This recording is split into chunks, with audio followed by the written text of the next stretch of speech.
Kurang dari sebulan dari pemungutan suara Pilkada 2024, Komisi Pemilihan Umum atau KPU Kota Banjarbaru, Kalimantan Selatan, memutuskan untuk mendiskualifikasi pasangan calon atau paslon nomor urut 2, Aditya Mufti Arifin dan Said Abdullah.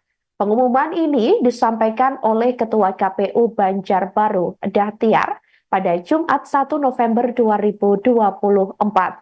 Pembatalan ini tertuang dalam surat keputusan atau SK KPU Kota Banjarbaru nomor 124 tahun 2024.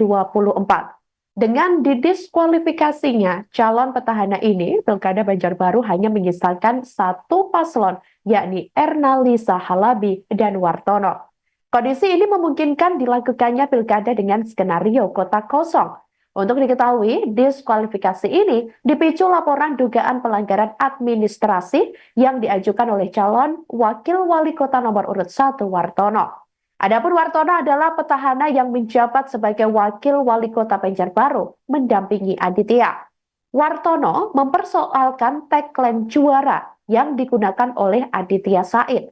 Padahal tagline juara juga melekat di berbagai program milik pemerintah kota atau Pemkot Banjarbaru, seperti bedah rumah, RT Mandiri, angkutan feeder, ambulans, dan program bantuan sosial anak. Pembatalan paslon nomor urut 2 ini sebagai tindak lanjut rekomendasi oleh Bawaslu Kalsel atas dugaan pelanggaran administratif sesuai pasal 71 ayat 3, junto ayat 5, Undang-Undang Pemilihan Kepala Daerah. Berdasarkan rekomendasi itu, pihaknya menilai paslon Aditya dan Said Abdullah telah memenuhi unsur pelanggaran. Selanjutnya, saudara, berikut keterangan dari kuasa hukum paslon Aditya Said Abdullah, yakni Dedi Prayitna. Selengkapnya untuk Anda. Jam 14 tadi, 14 siang tadi. Tapi kami mendapati jam 00.30 dini hari tanggal 1 November itu sudah muncul berita informasi yang artinya informasi ini bocor. Karena artinya itu ada di media online teras.com. Ya, kami mempertanyakan kredibilitas KPU Kota Banjarbaru, bagaimana hal ini bisa sampai bocor. Dan kemudian ya tentunya ini harus diketahui publik, kredibilitas penyelenggara pemilu di Kota Banjarbaru ini sedemikian rupa. Yang ketiga, kami juga sangat menyesalkan KPU Kota Banjarbaru tidak melakukan telaah atau kajian ulang yang lebih komprehensif. Karena apa? Mereka hanya melakukan rapat pleno. Sedangkan rekomendasi itu kan bisa dilakukan cek cross kembali, karena banyak hal di dalam rekomendasi Bawaslu itu yang bisa dikonfirmasi ulang atau dicarikan buktinya yang lebih lengkap, tapi itu tidak dilakukan oleh KPU. Sepertinya KPU menelan mentah-mentah rekomendasi Bawaslu itu, dan juga memberikan sanksi yang paling ekstrim. Yang paling ekstrimnya itu artinya kan bisa banyak sebenarnya penjatuhan sanksi, tapi saya nggak tahu kenapa KPU hanya dengan satu kali rapat pleno kemudian memutuskan pembatalan pasangan Aditya Mufti Arifin dan Said Abdullah ini. Artinya KPU sangat ingin cepat-cepat atau tidak mengindahkan prinsip kehati-hatian. Ini kan membatalkan pasangan calon bukan hal yang sederhana. Tahapan pemilu sudah berjalan terus gitu kan. Sementara ya kami selaku tim hukum dari pasangan Aditya Mufti Arifin dan Said Abdullah menilai banyak hal-hal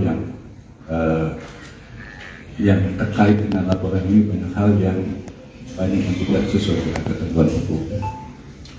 Oleh karena itu, kami memang punya hak untuk melakukan apel atas keputusan ini.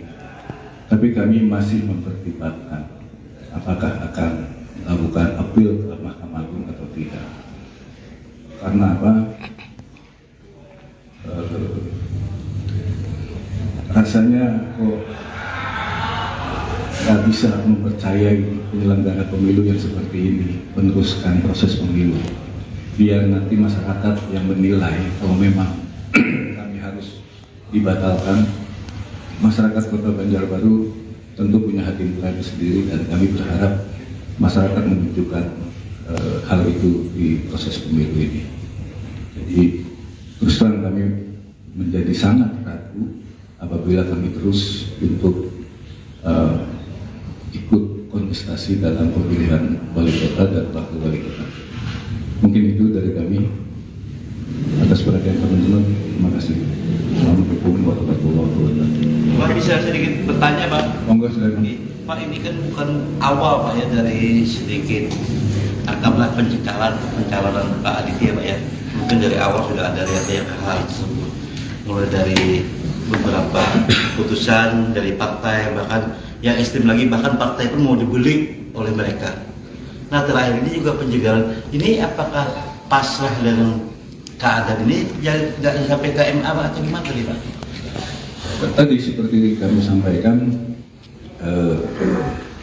nggak tahu kenapa salah satu calon itu sangat menginginkan, tidak ingin berkompetisi secara fair gitu aja. Pengennya maju sendirian, kita nggak tahu itu kan kalau dari langkah-langkah itu. Tapi hal itu tetap diupayakan melalui penyelenggara pemilu karena saat ini kan udah waktunya kontestasi. Nah, sementara penyelenggara pemilu sepertinya juga mengabaikan. Kami sudah mengajukan keberatan sebelumnya, baik ke KPU provinsi, Bawaslu provinsi, KPU kota maupun juga Bawaslu kota. Dan bahkan yang paling penting adalah misalkan begini, biar teman-teman bisa pahami. Selama proses kampanye ini sudah 4 kali ada laporan yang masuk di di Bawaslu Kota Banjarbaru. Artinya apa? Bawaslu Kota Banjarbaru itu tidak ada masalah menangani laporan-laporan. Tapi kenapa ini di-handling atau diambil alih oleh provinsi? Padahal kewenangan provinsi adalah di Pilgub. Kan begitu. Itu sudah kami sampaikan sejak awal kami mendapat undangan dan pada saat dimintai klarifikasi sudah kami sampaikan kompetensi itu. Kenapa ini harus provinsi?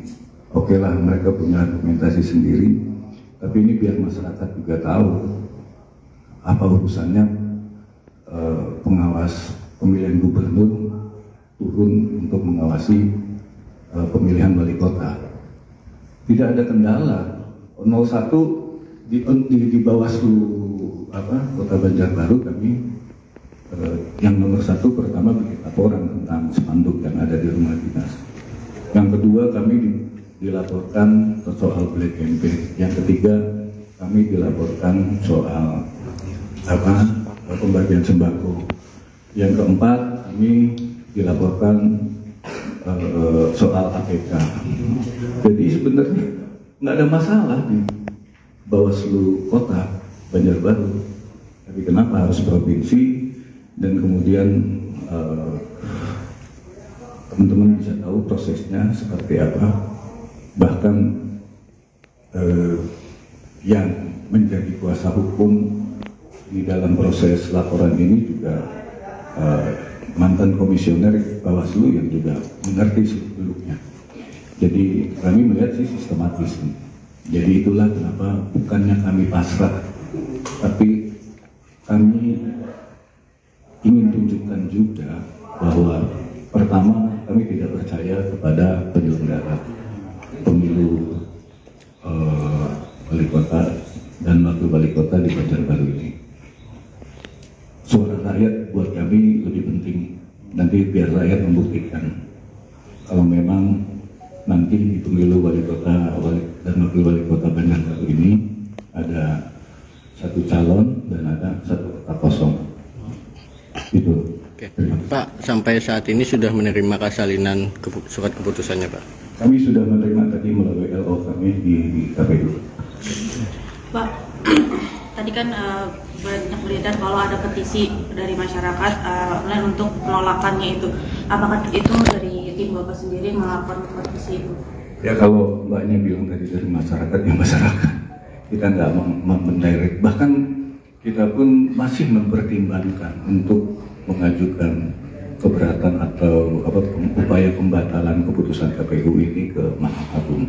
Kami punya waktu 3 hari untuk mengajukan keberatan.